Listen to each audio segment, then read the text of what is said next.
Guys, अगर आपको ऐसे ऑसम क्वालिटी के टेक वीडियोस को एंजॉय करना है तो आप हमारे चैनल एनवी प्ले गेम्स को चेकआउट करना ना भूलें। वहाँ पे हम ऐसे कई सारे प्रोडक्ट्स के reviews, unboxing, explanation and even facts भी बताते हैं। So do check it out, link in the description.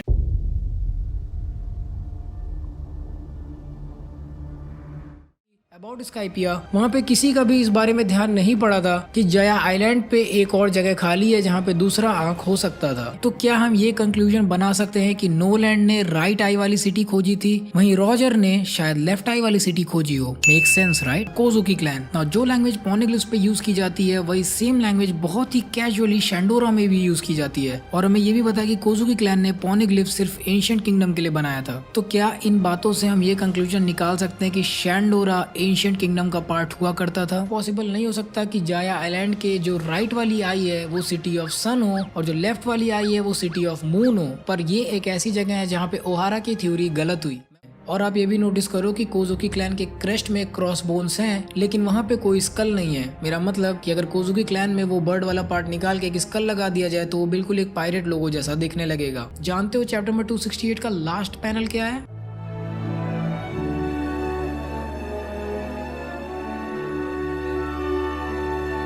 बहुत बड़ा सा शैंडोरा का panel.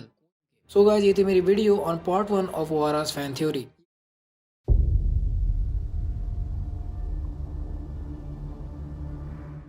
Now let's go deeper in the theory. So according to Yuderon, Oda sensei chapter के numbers के साथ खेलना बहुत पसंद करते हैं। वो उन चैप्टर के नंबर में या तो ये हाइड करते हैं कि चैप्टर में क्या होने वाला है या फिर कोई एक डीप मैसेज भी छुपा देते हैं। एक काफी इंटरेस्टिंग डेट ओडा सेंसे ने हमें मांगा में देने की कोशिश की थी, वो डेट जब नोलैंड ने जाया आइलैंड डिस्कवर किया था और वो था 21 मई 1122। लेकिन आप ये नोटिस करो, ओडा ने हमें कभी भी किसी भी इवेंट के लिए कोई खास डेट्स नहीं दिए हैं।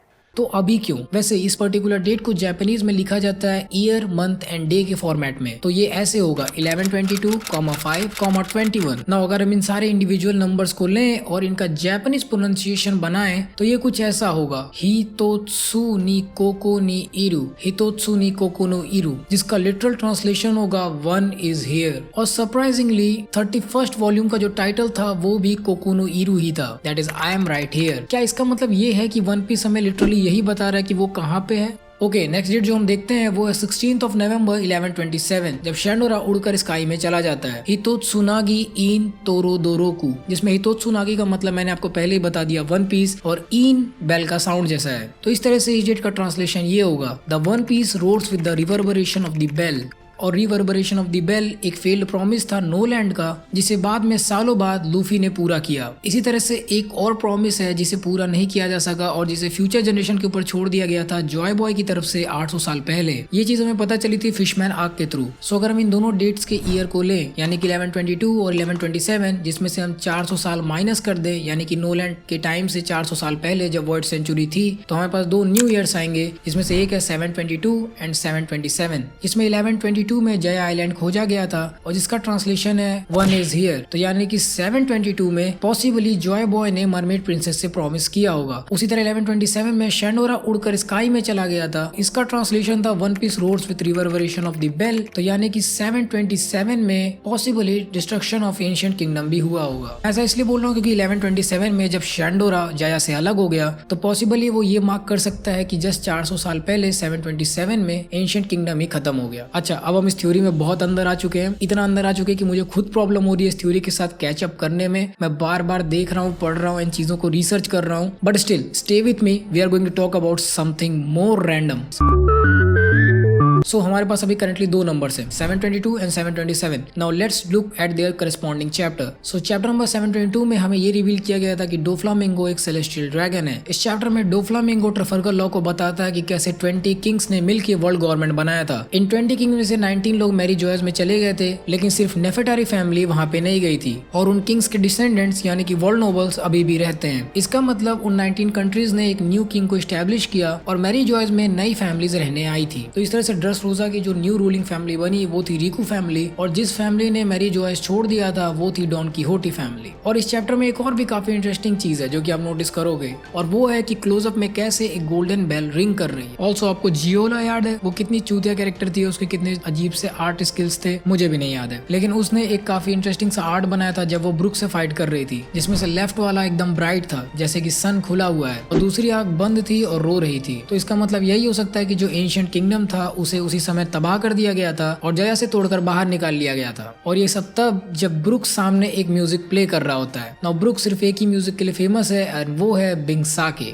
स्ट्रॉ हेड्स और टोनटाटा वॉरियर्स ने मिलकर फॉलन किंग की ऑनर और फ्रीडम को रीस्टोर करेंगे। नाउ चैप्टर नंबर 727 की बात करते हैं। नाउ ये वो चैप्टर है जहाँ पे हम बैक स्टोरी देखते हैं कि कैसे डोफ्लामिंगो ने ड्रेसरोसा कंट्री पे टेक ओवर किया था और किंग रिकू और उसके आदमियों को उन्हीं के लोगों के अगेंस्ट कर दिया था। और इस चैप्टर नंबर का वर्ड प्ले कुछ ऐसा है, ची नी ओचीरू, जिसका लिटरल मीनिंग है falling to the ground. So falling to the ground. And अभी थोड़ी देर पहले हमने ये डिड्यूस किया कि कैसे ईयर 727 में एंशिएंट किंगडम भी डिस्ट्रॉय हो गया था। जियोला ने अपने आर्ट में ये भी बोला था कि उसकी ये ड्राइंग ट्रेजेडी ऑफ ड्रेसरोसा को भी रिप्रेजेंट करती है। तो इससे हम ये भी कंक्लूड कर सकते हैं कि एंशिएंट किंगडम का डिस्ट्रक्शन, देखो ये पूरी फैन थ्योरी सिर्फ रिलेशन पे बेस्ड है, आपको रिलेशंस बनाने हैं तभी जाके इस फैन थ्योरी का मतलब निकलेगा। सो अब आप कहेंगे कि अगर ड्रेसरोसा एंशिएंट किंगडम के डिस्ट्रक्शन को रिप्रेजेंट करता है, जिस चैप्टर में नोलैंड को पता चलता है कि शैंडोरा गायब हो चुका है और कालगरा नोलैंड का वेट करता है, वो है चैप्टर 292, जिसका टाइटल है like the half moon hidden by the clouds. Again moon का रेफरेंस, और यही सेम मून का सिंबल हम नोलैंड के शिप पे भी देख सकते हैं इसी सेम चैप्टर में। और इस चैप्टर का वर्ड प्ले है सुकी नी, यानी कि 2 मून्स। इसे दूसरी तरह से बोला जाए तो 2 half moons making a whole big moon. क्या इससे हम ये भी कंक्लूजन निकाल सकते हैं कि शायद डी का मतलब हाफ मून हो?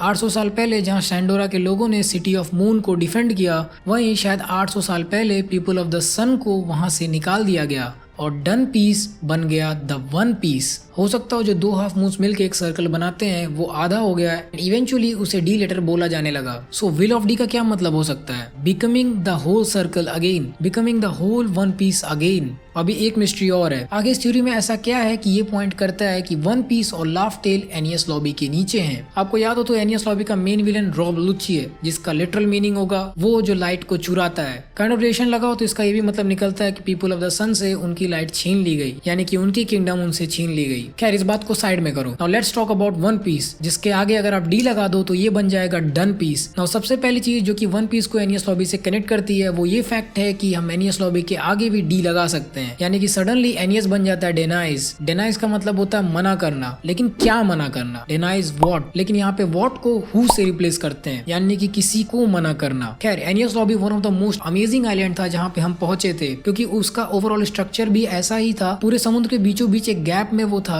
और वो एक सेंट्रल गवर्नमेंट फैसिलिटी है। लेकिन इस बात का सेंस बनाना थोड़ा सा मुश्किल है कि आखिर जजमेंट एनियस लॉबी में क्यों रखी जाती है। इतने स्ट्रॉन्ग कैरेक्टर्स को एनियस लॉबी तक ले जाना और फिर उन्हें जज करना, उससे बेटर है कि ये चीज इम्पेल डाउन में ही कर ले, क्योंकि यू नेवर नो कि इतने स्ट्रॉन्ग कैरेक्टर्स को प्रोटेक्ट करने के लिए कब कौन प्रकट हो जाए। एनियस लॉबी में कभी रात नहीं होती और एनियस लॉबी के पीछे एक बहुत बड़ा सा गेट है जिसके बारे में कोई भी एक्सप्लेनेशन नहीं है। एंड सबसे अजीब और वियर्ड बात कि आखिर मिडिल ऑफ द ओशन में इतना बड़ा सा होल बना कैसे जिसके ऊपर एनियस लॉबी खड़ा है? क्योंकि जैसे ही आप एनियस लॉबी का मैप देखते हो आपको काइंड ऑफ अंदाजा लगता है कि ये हो सकता हो वही मिसिंग पीस हो जया मैप का जिसके बारे में हम इस थ्योरी में बात कर रहे हैं। इसका शेप एब्सोल्युटली फिट होता है। ऑल्सो आप नोटिस करोगे कि एनियस लॉबी के ऊपर एंशिएंट स्ट्रक्चर वाले मॉन्यूमेंट्स टाइप बने हुए हैं, लेकिन इन एंशिएंट स्ट्रक्चर्स का मरीन्स का क्या यूज? ऑफ कोर्स मरीन्स आज के टाइम के स्ट्रक्चर्स बनवाएंगे। क्या इसका ये मतलब हो सकता है कि यही एक्चुअल एंशिएंट किंगडम था और बाद में गवर्नमेंट ने इसके ऊपर अपने खुद के मॉन्यूमेंट्स बना लिए? और क्या इसीलिए इस आइलैंड पे पायरेट्स को जज किया जाता है, उन्हें डेथ सेंटेंस दी जाती है? मतलब ये काइंड ऑफ ट्रेडिशन हो सकता है ये याद रखने का कि कैसे उन्होंने पायरेट किंगडम एके एंशिएंट किंगडम से लड़ाई की थी और उनसे जीत गए थे। वैसे भी इसको आइलैंड ऑफ जस्टिस कहा जाता है। सो आइलैंड ऑफ जस्टिस का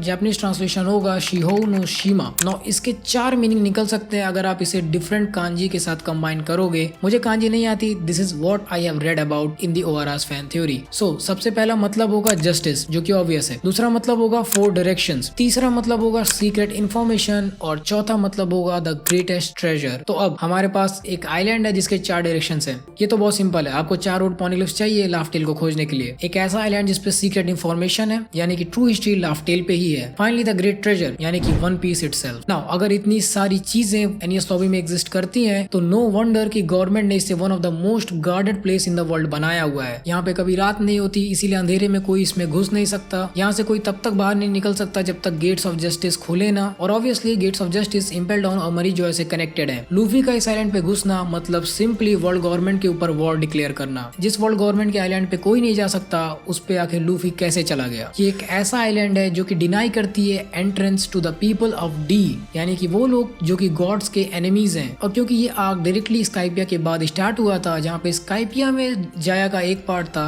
तो क्या हमें ओडा ये संदेश देना चाह रहे हैं कि दूसरा पार्ट एनियस लॉबी में है और कोइंसिडेंटली स्ट्रॉ हैट्स भी उसी एक इंसान को बचाने आए थे जो इस चीज का ट्रू नेचर खोज सकती है, निको रॉबिन। बेसिकली एनियस लॉबी आर्क सिर्फ इसी बारे में था कि कैसे रॉबिन अपने यूनिक एबिलिटी का यूज करके एंशिएंट स्क्रिप्ट को पढ़ सकती है और ट्रू हिस्ट्री को खोज सकती है, जिसको वर्ल्ड गवर्नमेंट अपना बेस्ट ट्राई कर रहा है कवर करने का। और इसी आर्क में हमने ओहारा किंगडम के बारे में देखा था जो कि डिस्ट्रॉय हो गया था, और वहीं पे हमें पता चला था एंशिएंट किंगडम के बारे में भी। लेकिन फिर भी आप ये बोलोगे कि वन पीस ऐसी जगह पे नहीं हो सकता जो कि पूरी मरीन से घिरी हुई हो। ऑब्वियसली आप सही बोल रहे हो, ऐसा नहीं हो सकता। तो इस चीज को डिड्यूस करने के लिए आपको थोड़ा सा दिमाग चलाना पड़ेगा। आपको याद है मैंने कैसे बताया था कि रॉजर और नोलैंड का सिचुएशन सिमिलर भी है और इन्वर्टेड भी। तो जिस तरह से नोलैंड का सिटी ऑफ ड्रीम्स ऊपर चला गया था, तो हो सकता है उसी तरह रॉजर का आइलैंड सी के नीचे चला गया हो। क्या हमारे पास कोई ऐसा प्रूफ है कि सच में लाफ्टेल नीचे चला गया हो? इसके लिए आपको चैप्टर नंबर 727 का वर्ड प्ले फिर से देखना पड़ेगा, जो कि था फॉलिंग टू द ग्राउंड। क्या सच में लाफ्टेल जमीन में धंस गया? और इस थ्योरी के अकॉर्डिंग एनियस लॉबी वही मिसिंग पार्ट है जो कि जया से गायब है, और यही फ्लोटिंग आइलैंड एक्चुअली में आइलैंड ऑफ लाफ्टेल है, और इसी में है हमारा वन पीस। ये काफी ऑब्वियस है कि जब ओडा ने ये जगह खोजी होगी तो वो बहुत हंसा होगा। वो सच में एंशिएंट किंगडम के सामने ही था और उसके सामने से कई बार गुजरा था।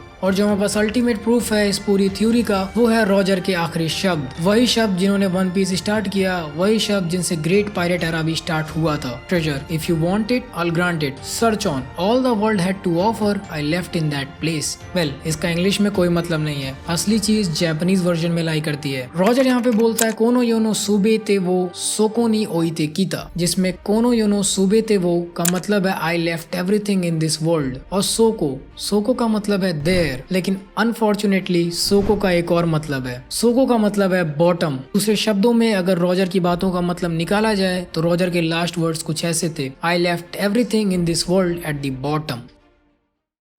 सो गाइस, फैन थ्योरी खत्म, बट अगेन हमारी वीडियो नहीं। So most of this fan theory ये किसी के लिए भी पकड़ना बहुत मुश्किल था, क्योंकि इसमें mostly number play and word games हैं जो कि जापानीज ट्रांसलेशन पे बेस्ड है ना। ऑब्वियसली जिसको जापानीज यानी कि नेटिव जापानीज आएगी, not professional, it's about native Japanese, जहाँ पे आप कांजी एंड हिरंगाना का प्रॉपर्ली यूज कर पाओ, सिर्फ वही लोग इसको प्रॉपर्ली डेड्यूस कर पाएंगे। This is not possible for non Japanese people. So या ओहारा ने काफी अच्छा सा ब्रेक डाउन किया था, काफी अच्छी थ्योरी बनाई, and I really enjoyed this theory. जब मैंने इस थ्योरी को पहली बार देखा था, I watch the whole 22 minutes of it without even pausing. So that's it. I don't think कि ओहारा ने कोई जगह छोड़ी भी है कि मैं इस फैन थ्योरी में कुछ और एक्स्ट्रा एक्सप्लेन कर पाऊं। There is nothing to add in this video. I tried my best, but यही है जो है। आई होप आप सभी ने ये वीडियो एंजॉय की होगी। This video is not a copy, this is more like bringing this theory to the Hindi one piece community, जिस तरह से ओहारा ने ये थ्योरी जापानीज से इंग्लिश स्पीकिंग कम्युनिटी में लेके आई थी। सो गाइस, ये थी मेरी video on the best one piece theory you will ever watch. I hope आप सभी ने ये वीडियो एंजॉय किया होगा। अगर पसंद आए तो प्लीज वीडियो को लाइक करना, नहीं पसंद आए तो भी लाइक कर देना। अगर आपको हमारा कंटेंट पसंद आता है तो आप हमें ऑब्वियसली डोनेट कर सकते हो। कमेंट करके मुझे बताओ कि आपको इस फैन थ्योरी के बारे में क्या लगता है। शेयर करिए इस वीडियो को उन लोग के साथ जो कि वन पीस के फैंस हैं। शेयर जरूर करना, वन पीस की ऑडियंस वैसे ही बहुत कम है। एंड डेफिनेटली हमारे चैनल को सब्सक्राइब करिए ताकि आप ऐसे और वन पीस कंटेंट को एंजॉय कर पाएं। सो गाइस, अगर आपको हमारी ये वाली वीडियो पसंद आए तो हमारी और भी कई सारी वन पीस की वीडियोस को चेकआउट कर सकते हैं, जिसके प्लेलिस्ट का लिंक आपको वीडियो के राइट साइड में एंड डिस्क्रिप्शन में मिल जाएगा। अरे यार, मुझे पैकिंग करनी है। So guys, till the next video,